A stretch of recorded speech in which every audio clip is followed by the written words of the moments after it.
Olá, povo de Deus. Antes de mais nada, mantenham o isolamento social.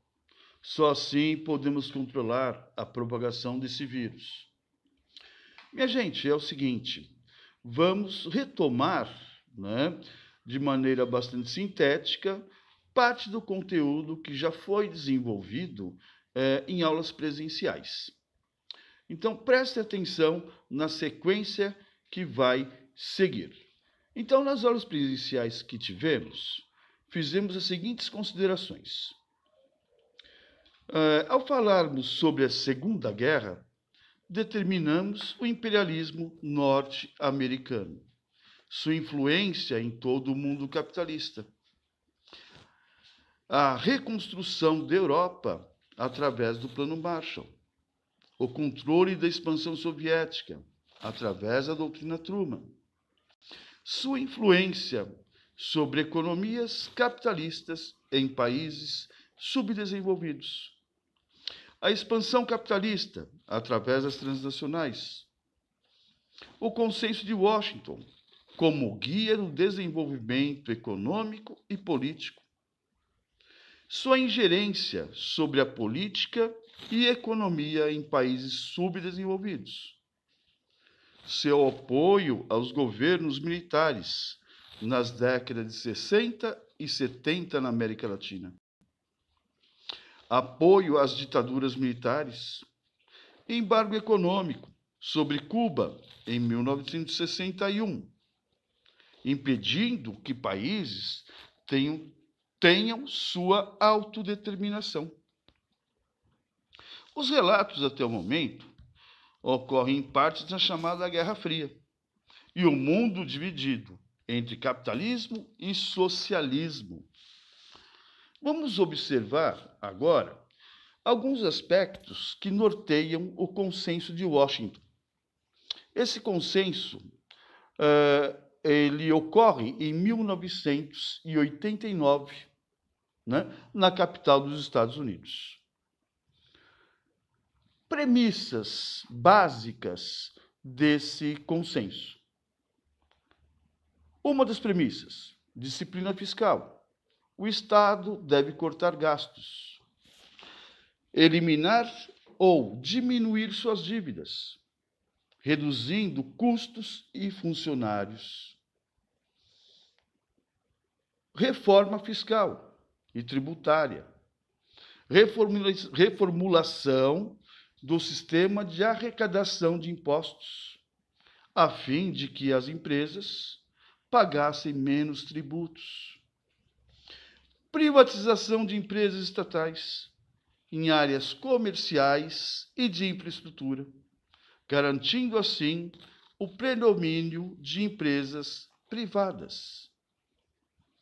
Abertura comercial e econômica dos países, diminuir o protecionismo, abertura para investimentos estrangeiros, desregulamentação progressiva do controle econômico e das leis trabalhistas. Dando continuidade ao nosso estudo, lembrem-se que antes da pandemia eu havia pedido para vocês uma pesquisa pré-aula, que era a Conferência de Bretton Woods, ok? Então, vamos falar um pouquinho a respeito dessa conferência agora, tá bem? Portanto, vamos lá. Do que se trata essa conferência, Podemos falar que é uma nova ordem econômica, Uma nova ordem econômica para estimular a retomada de desenvolvimento capitalista e a maior integração da economia mundial. Veja bem, pessoal, nós estamos falando de uma conferência de Bretton Woods que ocorre bem durante o processo de guerra, em 1944.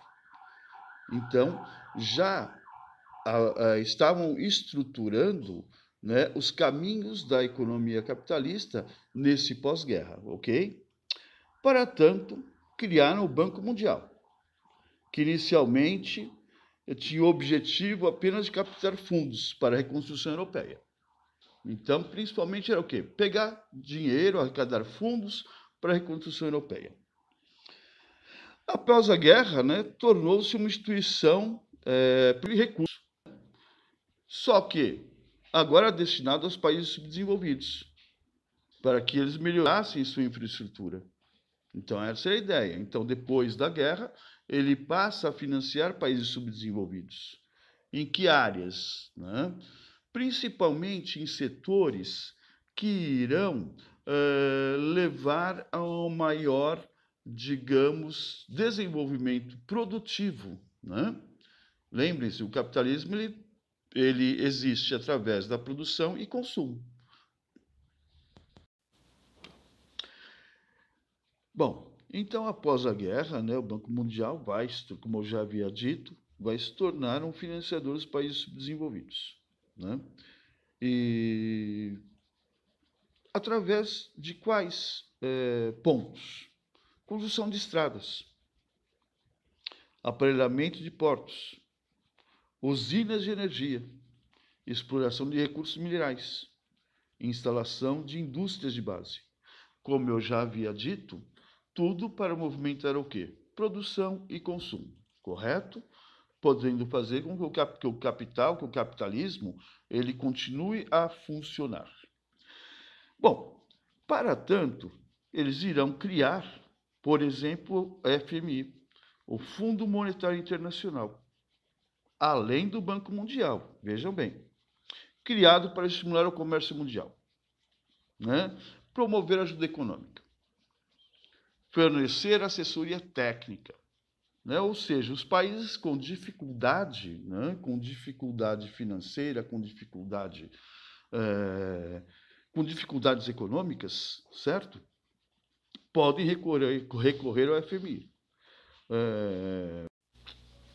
Portanto, existem regras, como já disse. Essas regras se casam com o consenso de Washington. O consenso de Washington, né, está dentro dessas regras do FMI, certo? Bom, a partir da criação do FMI, houve o estabelecimento de regras básicas das relações financeiras internacionais.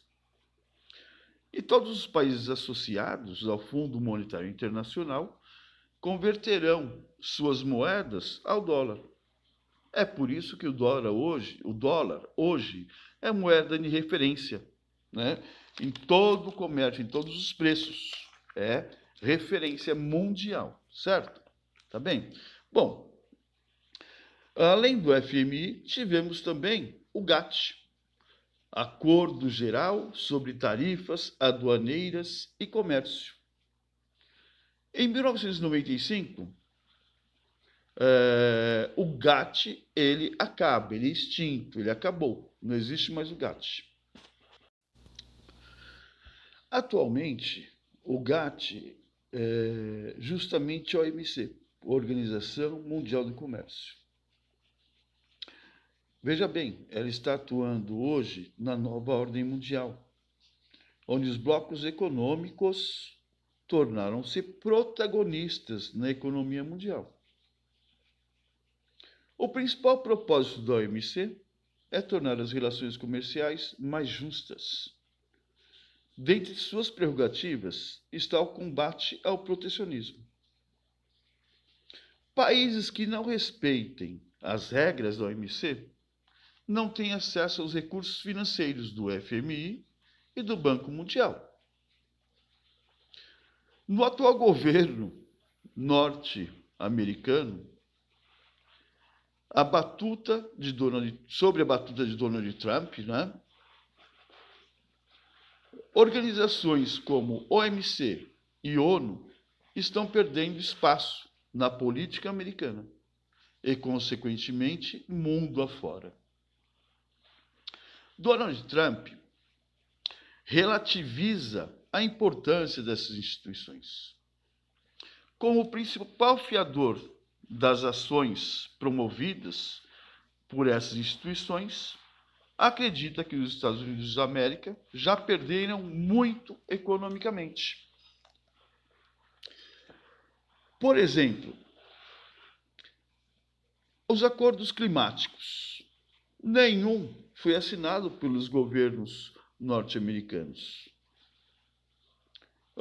Saiu da OMC, Organização Mundial do Comércio. Não financia mais a OMS, a Organização Mundial da Saúde. Pratica o protecionismo. É contra a Acnur, órgão da ONU que cuida das questões migratórias. Ou seja, todos esses organismos faziam parte da política norte-americana, enquanto eles exerciam seu papel imperialista mundo afora. Hoje, na nova ordem mundial, novos atores como China e Rússia estão se projetando geopoliticamente e economicamente. Portanto, meus jovens, temos que observar, né, essa movimentação no mundo, né, através da economia, através da política, para entendermos a situação em que nós nos encontramos neste momento. Inclusive, neste momento que nós estamos reclusos devido a uma pandemia que ocorre no mundo. E isso terá consequências.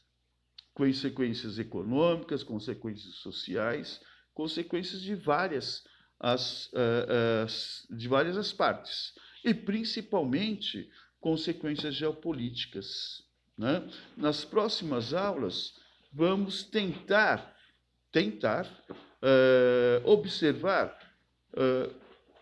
o que pode, né, conjecturar sobre o que pode ocorrer a partir dessa situação em que nós vivemos hoje. Tá bem? Meus caros, então, até a próxima aula.